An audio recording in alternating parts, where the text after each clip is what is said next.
really hard. But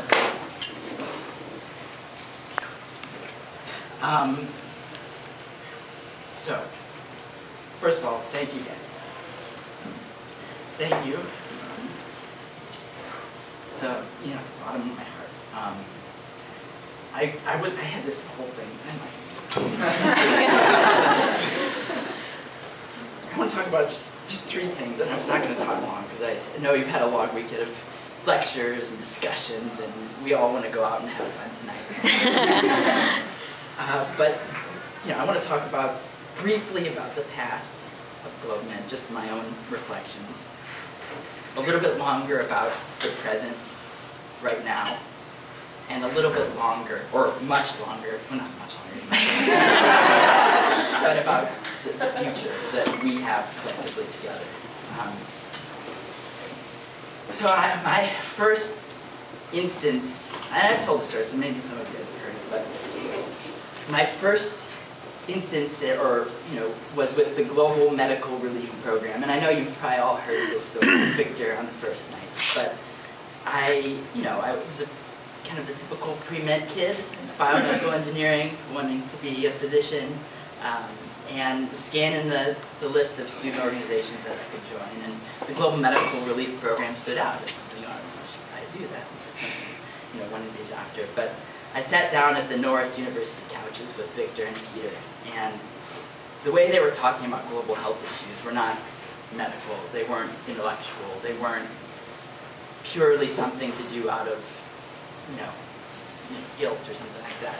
They were talking about issues of multi-drug resistant tuberculosis in terms of moral values. And I guess I would like to deeply thank Victor and Peter for bringing me in all the, and being a couple of my greatest mentors and friends. So thank you guys so much.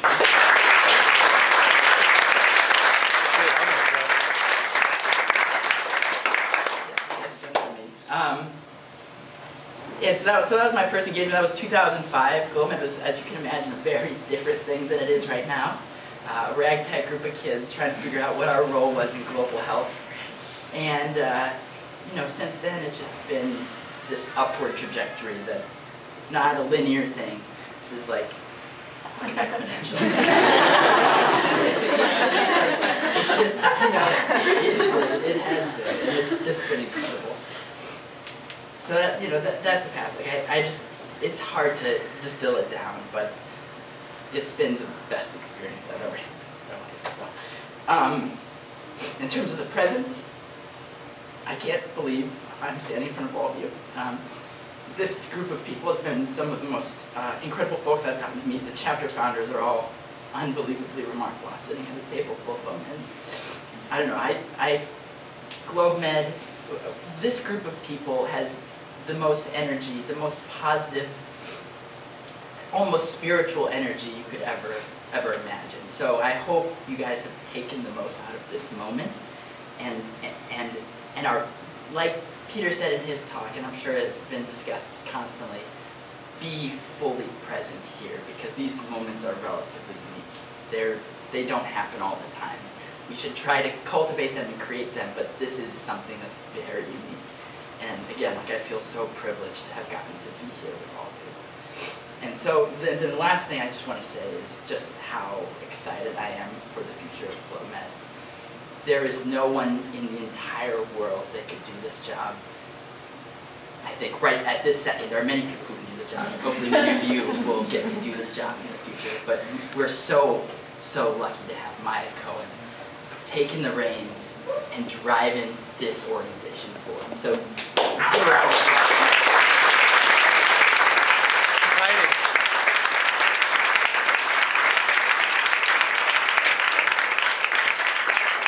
And not just Maya Cohen, obviously, but her partner in crime, Bianca Wen, who has just made a huge transition herself into the role of development director for this organization, an absolutely vital role for this movement to continue. To be able to bring the resources to bear so that we can plan the summit, so that we can plan and feed people at the Leadership Institute, so that we can continue to provide the support services and all of the things that we do to help continue this movement going. So Bianca, I'm so excited that you're going to be working as the development director, and we're so lucky that we have.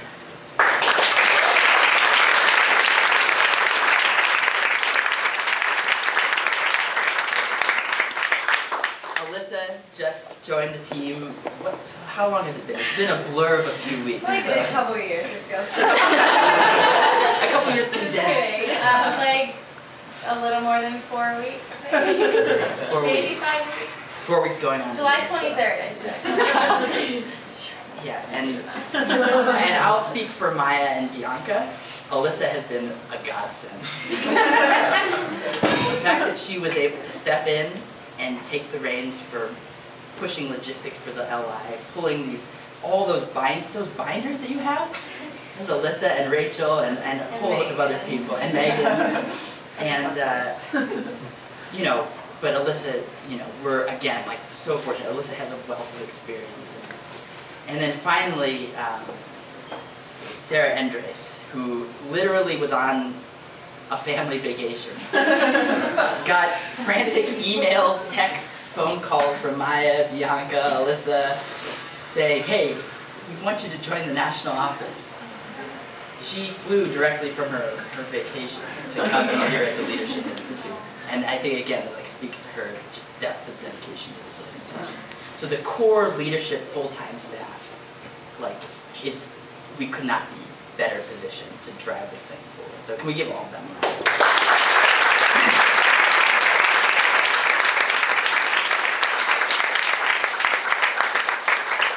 I want to thank Megan for spending an amazing summer with us, as well as Nicole and Jason, who were summer interns this last summer. It was incredible to get to work with them. And I wasn't around as much this summer as I would have liked, but just getting to know you guys has been a huge privilege.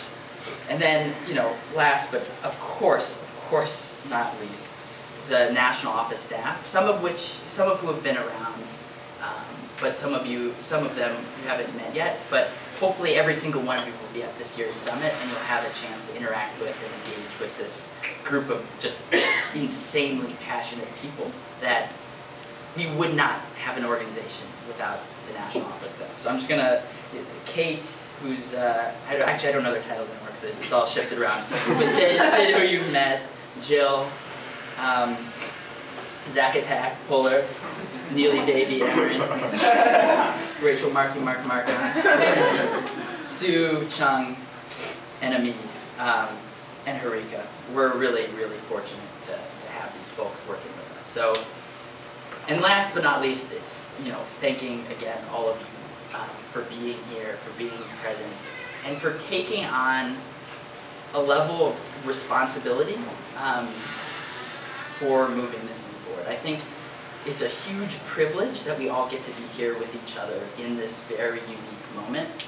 But I think also with it, and this is something that I don't think I fully realized until right now maybe, but over the last couple of years I think I really cultivated. But this is a privilege to be a part of this organization, but I also think there's a huge amount of responsibility that comes with it. So we've got a huge amount of work to do together on our campuses, with our communities, through our social networks, with our friends, to support our partners around the world.